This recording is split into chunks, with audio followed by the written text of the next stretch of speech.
Dubai তথা সংযুক্ত আরব আমিরাতের ইউএই নতুন ভিসা নীতি এবং বাংলাদেশিদের জন্য বর্তমান অবস্থা নিয়ে 2026 সালের শুরুতেই কিছু গুরুত্বপূর্ণ তথ্য ও স্পষ্টীকরণ সামনে এসেছে।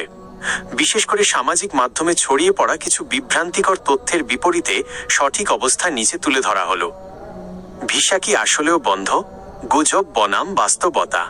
অফিসিয়াল অবস্থান 2026 সালের জানুয়ারি থেকে বাংলাদেশ সহ 9টি দেশের ওপর সম্পূর্ণ ভিসা নিষেধাজ্ঞা আরোপ করা হয়েছে বলে যে খবরটি ছড়িয়েছে তার কোনো অফিসিয়াল সত্যতা আমিরাত সরকার বা বাংলাদেশ দূতাবাস দেয়নি।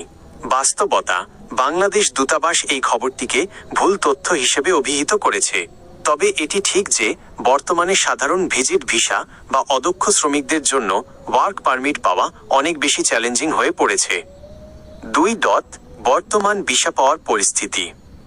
বাংলাদেশি নাগরিকদের জন্য ভিসা আবেদন এখন আগের চেয়ে অনেক বেশি যাচাই বাছাইয়ের স্ট্রিক্ট স্ক্রিনিং মধ্য দিয়ে যাচ্ছে।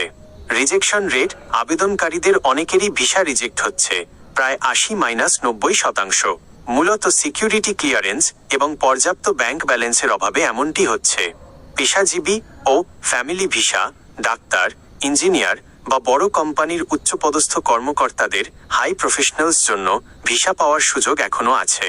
এছাড়া ফ্যামিলি ভিসা বা গোল্ডেন ভিসা ক্যাটাগরিতে আবেদন গ্রহণ করা হচ্ছে। অদক্ষ শ্রমিক, নতুন করে লেবার ভিসা বা সাধারণ কাজের ভিসা পাওয়া বর্তমানে খুবই কঠিন। 3. 2026 সালের নতুন নিয়মাবলী। সংযুক্ত আরব আমিরাত তাদের ডিজিটাল ইমিগ্রেশন সিস্টেম আরও উন্নত করেছে।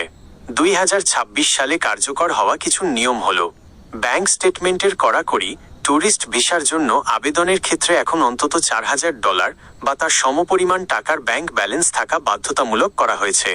আউটপাস ও গ্রেস পিরিয়ড, যাদের ভিসার মেয়াদ শেষ হয়ে গেছে তাদের জন্য অতিরিক্ত সময় গ্রেস পিরিয়ড বাড়ানো হয়েছে যেন তারা কোনো জরিমানা ছাড়াই দেশ ছাড়তে বা ভিসা পরিবর্তন করতে পারেন।